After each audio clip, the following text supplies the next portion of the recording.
de Apunto, Colegio de Cocineros. Hoy el tema son las pastas y tenemos unos magníficos ravioles rellenos con calabaza y almendras, todo bañado con una salsa realmente muy sabrosa de vino blanco, rúcula y langostinos. A partir de este plato vamos a aprender nuevas técnicas de cocina. Y dijimos pastas y dijimos ravioles y justamente vamos a aprender en la clase de hoy la masa básica para hacer pastas rellenas. También vamos a aprender a darle distintas formas y también a estampar esas pastas con una simple rama de perejil. Luego veremos la forma correcta de cocinar la calabaza para que sea el relleno perfecto. También aprenderemos la elaboración de una salsa derivada de una salsa madre, en este caso una salsa de vino blanco, rúcula y langostinos.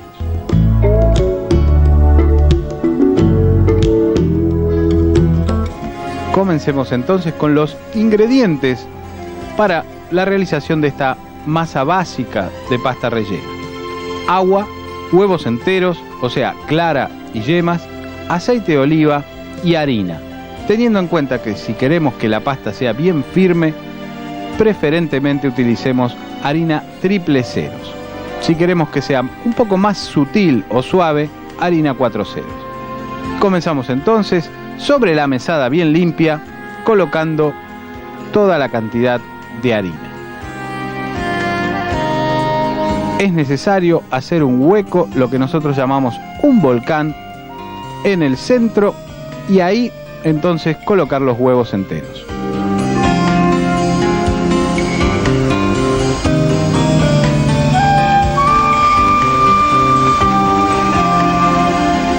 Un chorro de aceite de oliva sobre los huevos y ahora hay que comenzar a mezclar. Esto es una masa básica. Existen los que agregan más huevos o menos huevos. Eso es una cuestión de costumbre. Reiteremos entonces que es una masa básica. Y es muy importante ir amalgamando, ir uniendo la harina, mezclando los huevos y así poder formar la masa.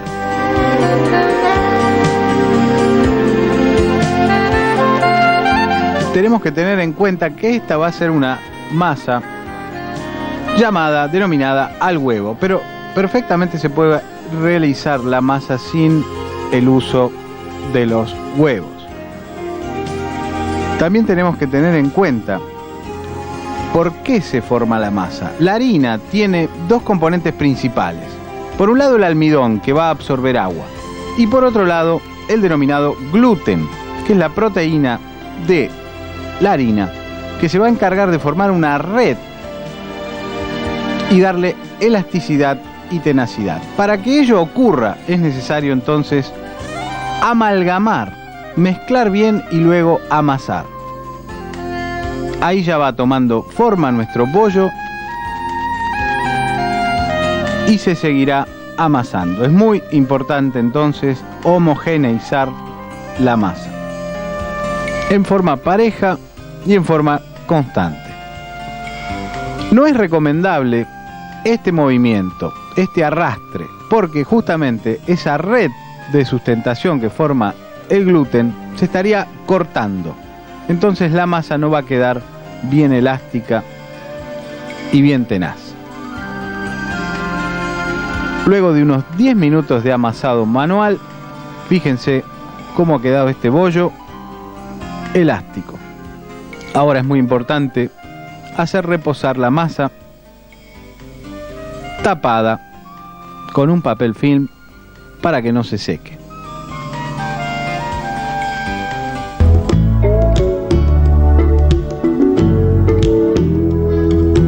Luego de unos 10 o 15 minutos de reposo, que le hemos dado tiempo entonces al almidón para que se humecte bien, a temperatura ambiente sin necesidad de frío ni de calor, esa masa ya está en condiciones de ser sobada. Proceso por el cual la masa va a ir absorbiendo harina y de esta manera va a quedar más tersa, se va a alisar. En el primer caso, en el primer momento, vamos a hacer la técnica del sobado con un palote de madera.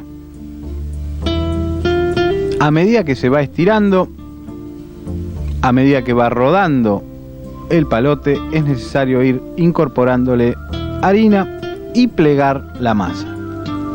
Se estira, se incorpora harina y se pliega. Así por lo menos unas 10 o 12 veces.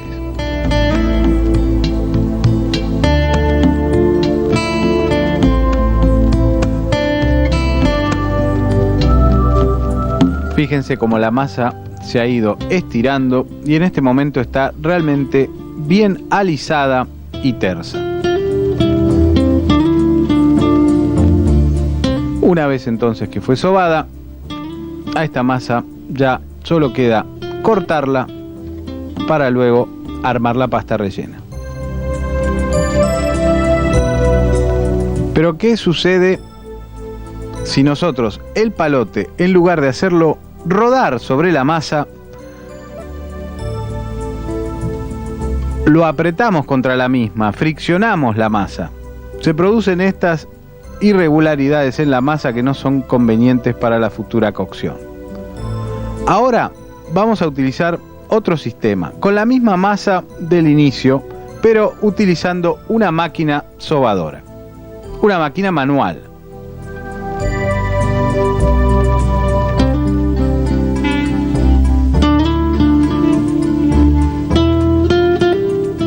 Se incorpora el pequeño bollo de masa entre los rodillos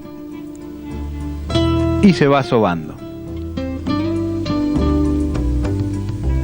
El proceso es muy parecido a la técnica del palote. La masa ahí, en este momento, está incorporando harina y la finalidad de esto es que quede bien suave, bien tersa, bien alisada.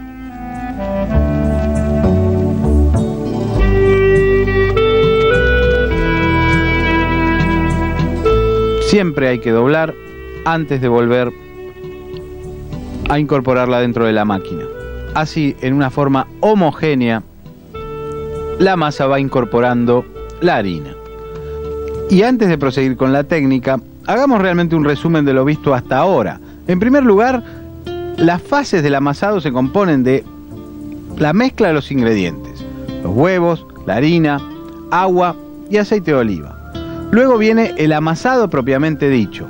En primer lugar, para amalgamar esos componentes y hacer que el almidón de la harina absorba los líquidos y el gluten, también de la harina obviamente, forme esa red de gluten para darle tenacidad y elasticidad a la masa.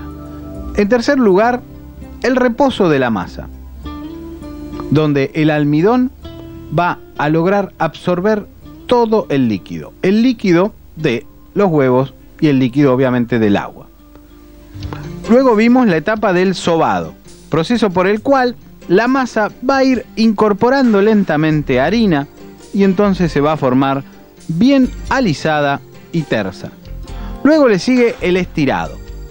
El estirado es un proceso por el cual la masa se sigue colocando en la máquina, pero a medida que va pasando, cada vez que va pasando, los rodillos se van aproximando. Entonces se va afinando la masa y se va estirando.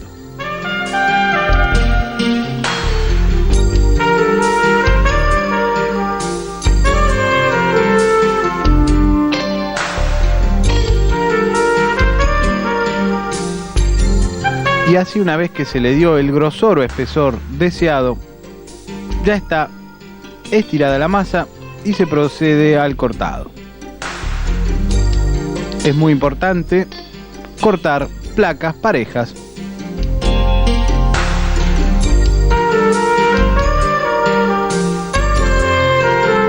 Ahora veremos una técnica que se denomina estampado de la masa.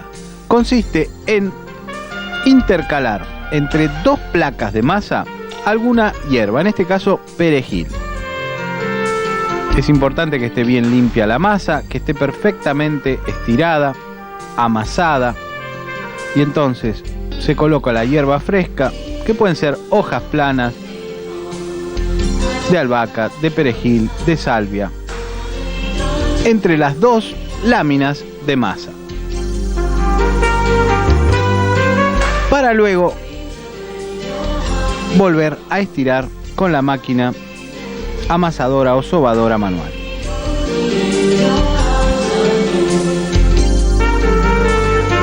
Entonces la masa queda estampada,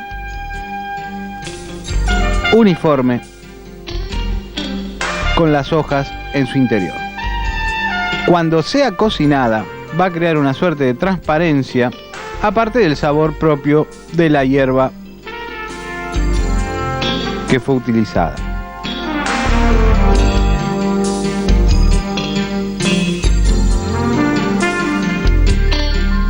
Y ahora estas placas o láminas de masa van a ser guardadas, cubiertas con papel film para que no se sequen mientras nos vamos a realizar el relleno. Tenemos calabaza. Y la calabaza, para